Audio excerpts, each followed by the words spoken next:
નમસ્કાર. ચાલો આજે આપણે ગુજરાત સરકારની એક ખૂબ જ કામની યોજના વિશે વાત કરીએ, જેનું નામ છે કુંવરબાઈનું મામેરું યોજના.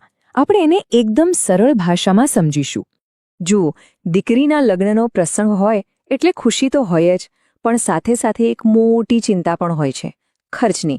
અને આ એકદમ સાચી વાત છે, ખરું ને?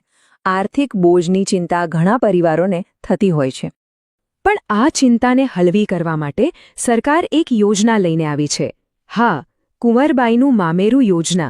આ યોજના સીધી રીતે આર્થિક બોજને ઓછો કરવામાં મદદ કરે છે. એકદમ સીધો ઉકેલ છે. તો આ યોજના છે શું, બરાબર? એનું હેતુ એકદમ સાફ છે. ગુજરાત સરકાર દીકરીના લગ્નના ખર્ચ માટે જરૂરિયાતમંદ પરિવારોને સીધી આર્થિક મદદ કરે છે. અને હા, એ વાત ખાસ યાદ રાખવા જેવી છે કે આ કોઈ લોન નથી, આ તો સીધી સહાય છે. હવે સૌથી મોટો સવાલ કે મદદ કેટલી મળે છે? તો જુઓ, આ યોજના હેઠળ જે પરિવાર પાત્રતા ધરાવતો હોય એમને 12,000 રૂપિયાની, હા, 12,000 રૂપિયાની સીધી સહાય મળે છે. હવે આ રકમ લગ્નના ખર્ચમાં થોડી રાહત તો ચોક્કસ આપી શકે છે. સારું, તો યોજના શું છે એ ખબર પડી ગઈ, કેટલી રકમ મળશે એ પણ ખબર પડી ગઈ, પણ આ લાભ મળશે કોને એ જાણવું પણ એટલું જ જરૂરી છે, બરાબર ને?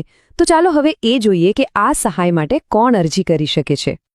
અહીંયા જુઓ, પાત્રતાના નિયમો એકદમ સ્પષ્ટ છે. પહેલી શરત, લાભાર્થી સામાજિક અને શૈક્ષણિક રીતે પછાત વર્ગ એટલે કે SEBC અથવા તો આર્થિક રીતે પછાત વર્ગ એટલે કે EBCમાંથી હોવા જોઈએ. બીજી અને સૌથી અગત્યની શરત, પરિવારની વાર્ષિક આવક 6 લાખ રૂપિયાથી ઓછી હોવી જોઈએ. અને ત્રીજું, અરજદાર ગુજરાતના રહેવાસી હોવા જોઈએ. બસ આટલું જ. ઓકે, માની લો કે કોઈ પરિવાર આ બધી શરતો પૂરી કરે છે. તો પછી શું? હવે આગળ શું કરવાનું?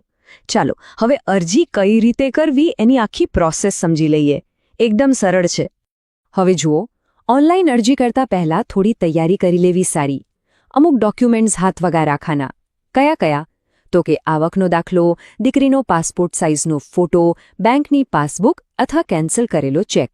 અને હા, સૌથી જરૂરી, લગ્ન નોંધણીનું સર્ટિફિકેટ. આટલું રેડી રાખવાનું. અને પ્રોસેસ એકદમ સિમ્પલ. બસ 4 સ્ટેપ્સ છે. પહેલું, સરકારી વેબસાઇટ પર જવાનું. બીજું, ત્યાં જઈને કુંવરબાઈનું મામેરું યોજના શોધીને ફોર્મ ભરવાનું. ત્રીજું, જે ડોક્યુમેન્ટ્સની આપણે હમણાં વાત કરી એ બધા અપલોડ કરવાના. અને ચોથું, બધું બરાબર છે કે નહીં એ એકવાર ચેક કરીને એપ્લિકેશન સબમિટ કરી દેવાની. બસ થઈ ગયું. તો અરજી કરવી ક્યાં? આ રહી એની ઓફિશિયલ વેબસાઇટ, samajkalyan.gov.in. આ નામ બરાબર નોંધી લેજો, કારણ કે અરજી ફક્ત અને ફક્ત ઓનલાઈન જ કરવાની છે, અને એ પણ આ જ વેબસાઇટ પરથી. અને હા, એક બહુ જ સારી વાત, અરજી કરવા માટે કોઈ ચાર્જ નથી. આ ફોર્મ ભરવાનો કોઈ રૂપિયો આપવાનો નથી, એકદમ ફ્રી છે. એટલે કોઈને આના માટે પૈસા આપવાની ભૂલ ન કરવી. ચાલો તો ફટાફટ એક નજર કરી લઈએ કે આપણે શું શું જાણ્યું. જે સૌથી મહત્વની વાતો છે એને ફરીથી યાદ કરી લઈએ, જેથી બધું મગજમાં બરાબર બેસી જાય. ઓકે, તો 4 મુખ્ય વાતો યાદ રાખવાની છે. પહેલું, સહાયની રકમ છે 12,000 રૂપિયા. બીજું, વાર્ષિક આવક 6 લાખથી ઓછી હોવી જોઈએ. ત્રીજું, અરજી ફક્ત ઓનલાઈન થશે. અને ચોથું, વેબસાઇટ છે esamajkalyan.gov.in. બસ